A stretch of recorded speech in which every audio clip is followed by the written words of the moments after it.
That's cool. Yeah, so this is the third R-Type. I'm now playing, instead of the R9, I'm playing as the R90. There's a new 2-player mode in this, but it's alternating, unfortunately. It's not like the arcade game.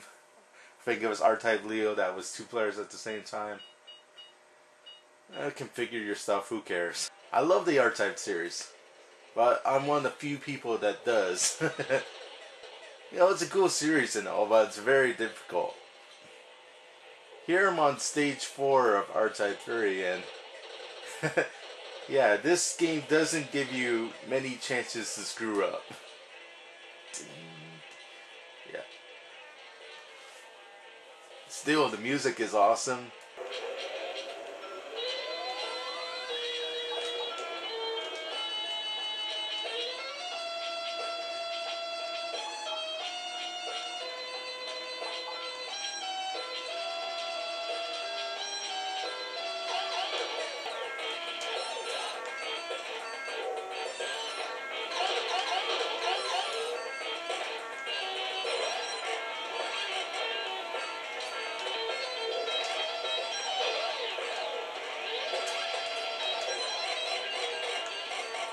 The visuals are nice, but this game was released out in 1994. It was a very tough year for shooters back then. And I think this game almost didn't get released here in North America. I think a company called Jaydeco released it finally. But it took them like a lot of convincing to do. But still, it's good to see it back. I love the TurboGrafx 16 game. I love Super R-Type, even though it had its problems with the slowdown. Here it's been fixed in this version, thankfully. There's still a little bit hints of slowdown here and there, like I think right here, yeah, it slows down a little bit. But other than that, it's not too bad. But if you know these R-Type games, they're hard as hell.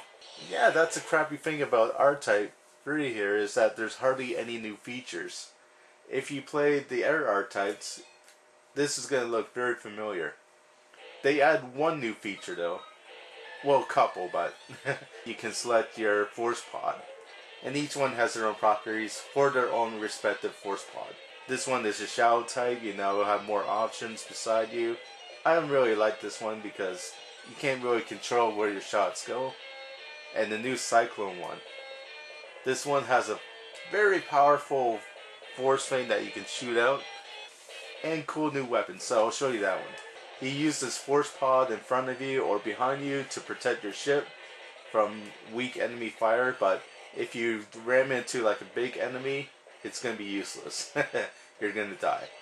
And if you know these R-Type games, it's one hit that kills you. But it does have a cool list of enemies, lots of fun environments to shoot through.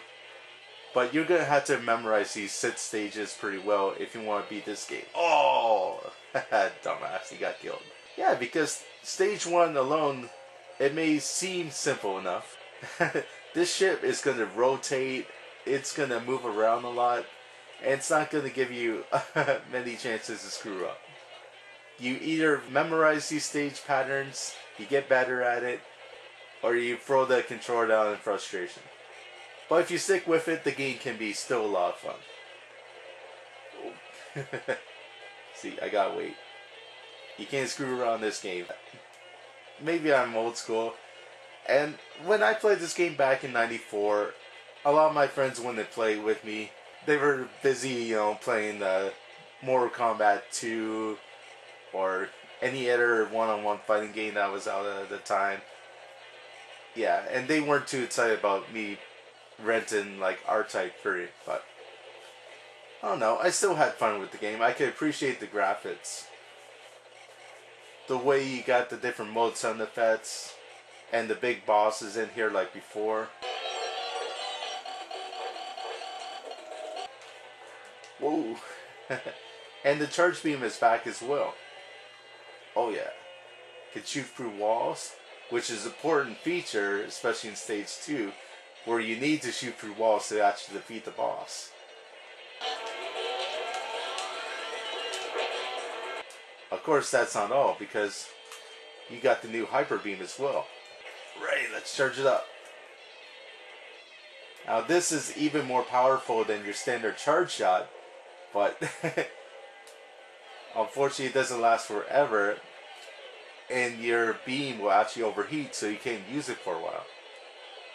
That's what that annoying sound is. Okay, now I can use it again. Alright, I recommend staying in the center here. Ah. So it's definitely an improvement over Super R-Type.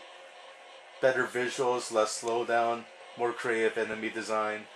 I can at least say it's probably the easiest R-Type of the series, but again, that's not saying much because this one's still hard as hell. And then you got stage 5 where everything is constantly morphing, so you don't know if the foreground's going to kill you, if the enemies in the background are going to kill you. You don't know what the heck is going to go on. And you also get attacked by the classic R-Type bosses from before. This game is nuts. Oh, and I hate this. Look at this. This guy's fighting me in the background. Oh, I always hate that about games. But still, I don't hate R-Type 3. You know, despite my foibles with it and all that junk, it's still a very good shooter. But it doesn't innovate too much. I still respect its design. Alright, so R-Type, the Third Lightning here, for Super Nintendo, it earns a 74 out of 100. I'll end this now. Hopefully you can see this. It's kind of blurry on my stupid camera, but whatever. Okay, I can shoot it here. Alright, Star Soldier, over now.